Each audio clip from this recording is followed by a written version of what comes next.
Bonjour à tous, bonjour à toutes. 68,4%, c'est le taux d'emploi en France et c'est 2 points de moins que la moyenne européenne et 7 points de moins que l'Allemagne. Fort de ce constat, nombreux sont ceux à dire « on ne travaille pas assez en France ». Mais c'est faux. Ce chiffre nous dit surtout que nous ne sommes pas assez nombreux à travailler.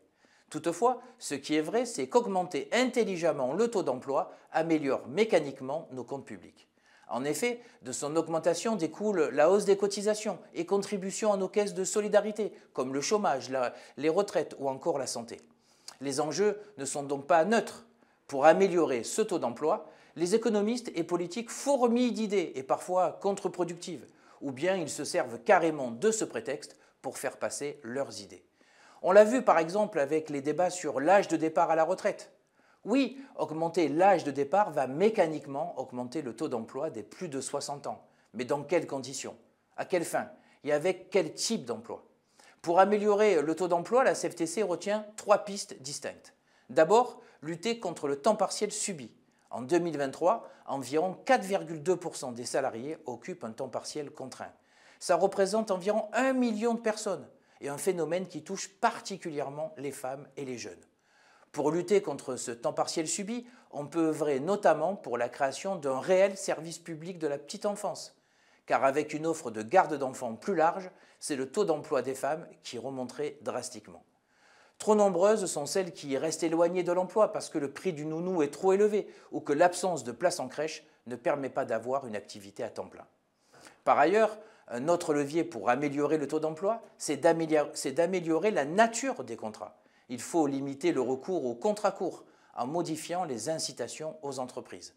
Le système de bonus-malus appliqué depuis 2021 vise à moduler les cotisations chômage des entreprises en fonction de leur recours aux contrats courts.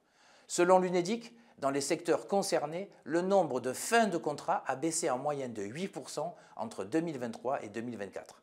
C'est un bon début, mais on peut pousser la logique encore plus loin. On peut par exemple soutenir les groupements d'employeurs afin de les aider à mutualiser leurs besoins en main-d'œuvre tout en les accompagnant vers des pratiques d'embauche plus stables. Mais quand on parle du taux d'emploi, on s'attarde particulièrement sur le taux d'emploi des seniors. La CFTC milite pour qu'on repense la logique au niveau de l'individu. La retraite progressive, le cumul emploi-retraite sont autant de dispositifs incitatifs qui permettent aux seniors de rester en emploi tout en permettant une meilleure répartition du temps de travail entre les actifs. Encore une fois, il ne faut pas travailler plus, il faut plus de Français qui travaillent. On doit par ailleurs faire les efforts nécessaires du côté de la formation des plus âgés.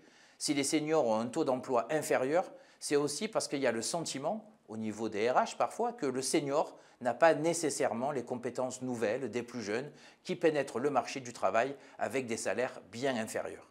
Pour y remédier, il faut anticiper via des dispositifs de GPEC, de GEPP pour définir les besoins et les formations qui permettront aux seniors de rester dans l'emploi et aux plus jeunes d'y entrer. On le voit bien, le taux d'emploi, ce n'est pas qu'une histoire de mathématiques.